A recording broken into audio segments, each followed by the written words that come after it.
Hi, I'm Pooka, and this is another Early Access Dreams tutorial. Today we're going to be looking at a couple of things in combination. We're going to look at the thermometer in terms of the graphics and the gameplay and different ways of creating to accommodate both of those thermometers. And we're also going to look at the two different ways of applying paint onto something. And the reason we're looking at those is because they seem to be a couple of the most common questions that I've seen coming up in the community. So the paint effects we're going to look at are spray paint in the sculpt mode versus actually using paint mode itself. And before we get into that, we're going to look at two different ways of making a brick wall. So first we're going to look at this creation right here, titled it Bricks. So you can see it's 1% on the gameplay, and 1% of course means anything that's a fraction of a percent up to 1 full percent. And it's 5% on the graphics. The brick wall module is another version of this, and we're going to look at that in just a moment. So we'll go in here and we'll look at bricks. So you can see this is a group. I'm going to press L1 and X to scope in on the group, and now you can see all of these little things here. This looks a little bit like paint mode, but you can see up here we're in assembly mode. We're just scoped into a group. We're not actually in sculpt mode or paint mode. Each of these bricks is an independent sculpture. They are all clones of each other. The short ones, of course, have been modified, so that makes them unique objects. But each of these bricks and the gray mortar material that's between them all, they're all independent objects. And each of those counts as a thing in the gameplay thermometer. I'm going to turn on the thermometer real quick here. And just bring that up again. It's also important to note that, I'm just going to ungroup this real quick. Now everything's selected. 43 objects here that make up this group. When I group them, that actually makes it 44. The act of creating a group adds +1 to the thing count. And if you've watched my thermometer tutorial overview from beta, you know what that means to the gameplay thermometer. One thing is not very much, but it does start to add up eventually. Grouping is something that you should definitely do anytime that it suits your workflow.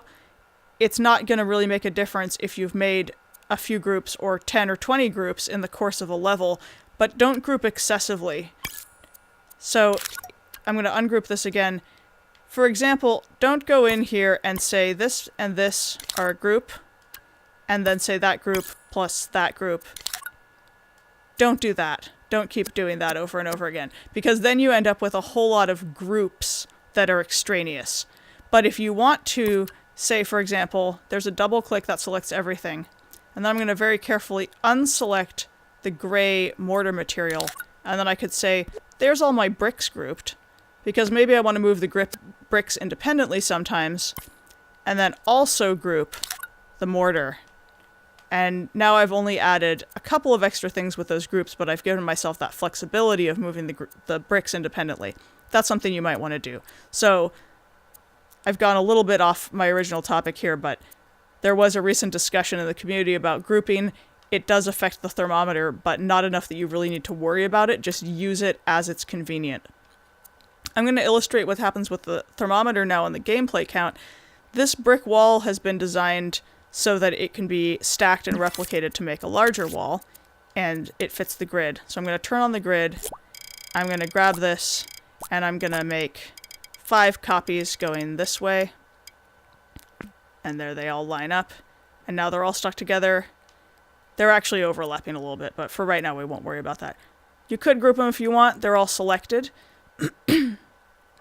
So you can just grab all of those without even grouping them. I'm going to make it 5 high. So now here's this big brick wall, and of course, like I said, they're overlapping a little bit more than they should, so we have these wonky bricks over here and there, but you could straighten that out. So there's 25 clones of that set of bricks, and the gameplay thermometer is at 11%. 25 duplicates of the wall, 11%. Let's jump over. Now, I'm not going to save this with a bunch of clones I made. Let's jump over to the other version that I made, the brick wall module. Now, this, right off the bat, it is a higher graphics thermometer by 2%. It's small, but it does count for something. But here is why I prefer this way of doing it. We've got that, let me turn on the thermometer here so we can see again. We've got that 7%, so the graphics is a little higher.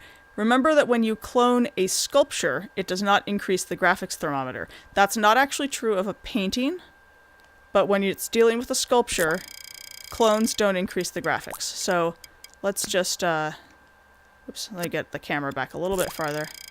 We'll do the same thing where we'll make 25 copies. We'll just stretch these out. So there's 25 clones of this module. And, oh, look at that. The gameplay thermometer is still only at 1%. It was at 11% in the other one. So again, the graphics doesn't change. So our other version had 5% graphics, but 11% on the gameplay. That's going to start adding up real quickly in a level. So, in my opinion, it's worth having that extra 2% on the graphics so that you have this lower gameplay thermometer. There's another reason to use this method of constructing this type of thing, which I'll get to in a minute. I'm just going to exit out of here real quick and discard those changes, so we're back to just the two different types of wall. I'm going to move on now to spray painting in Sculpt Mode versus using Paint Mode. And recently someone in the PS4 community asked about making the effect of graffiti painted on a wall.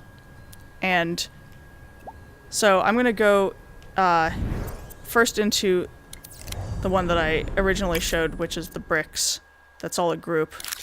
I'll ungroup those right now so that they're all separate. So in terms of creating, it's a little easier maybe to build the wall in this way out of all these little pieces. But we've seen what happens to the thermometer. And then when you go in and you want to customize it, sometimes it might be nice to be able to say, like, I'm going to take just this one brick and open the tweak menu for just that and change the tint a little bit or something like that. But if you want to paint onto it, there are two different ways of painting on a surface. And the way that a lot of people might go to first is Paint Mode. And I'll show Paint Mode really quickly here. You could choose, I'll choose a bright medium molecule pink so it stands out nicely. You can paint onto a surface in Paint Mode by activating Surface Snap. And now everything is going onto those bricks. But see how it's trying to wrap around the sides of the bricks? If I go over the surface, I'm going to get these kind of sticky outy bits of paint because it's wrapping around the sides. And when I exit out of here, that painting that I just made, that's another thing added to the gameplay thermometer. And it's also something that takes up graphics. Paint Mode has a lot of really great unique qualities that I went over in a beta tutorial comparing paint and sculpt modes. But it's not necessarily the best way to paint on a surface. When you're painting right onto a surface, what you might actually be looking for is the Spraypaint Tool in Sculpt Mode.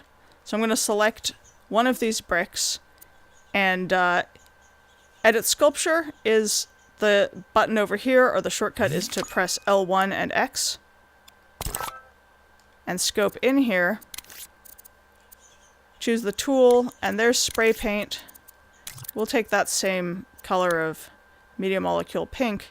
And now we can paint on here, but we can only paint on that one brick of the wall at a time in this version where it was made out of a bunch of small pieces. So when you're trying to do something like paint a texture onto the surface, if Paint Mode Surface Snap is what you want, then this is probably fine, except for the gameplay count. But if you want to actually tint the whole surface in a painterly fashion, this isn't going to work so well. So I'm going to go exit out of here. I won't bother saving. I'm going to go to the other version, and I'm going to show how you can use that spray paint tool, because the module, this is all one sculpture. It's not a group. It's actually one individual sculpt. I'll scope into it here. I'll choose that color. And when you're spray painting, you might want to choose a rounded shape. You can choose any shape you want, of course, but to emulate spray paint in the real world, you would want a rounded shape, and you would also want to probably edit the shape, which is L1 and square. And you might want to turn the opacity down a little bit, turn the soft blend up so that it radiates out. And there's something that looks a little bit more like what I think of as spray paint, and I'll shrink it down to a smaller size.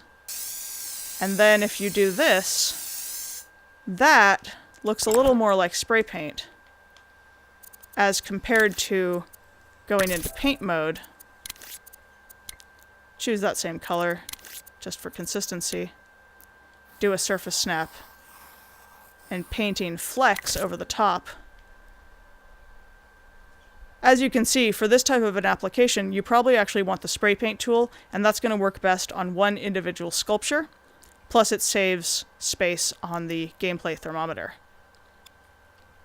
So that is showing two different ways of creating basically the same thing, where you have a different outcome that allows you to paint it in a different way, and you make a little bit of a compromise on the thermometer.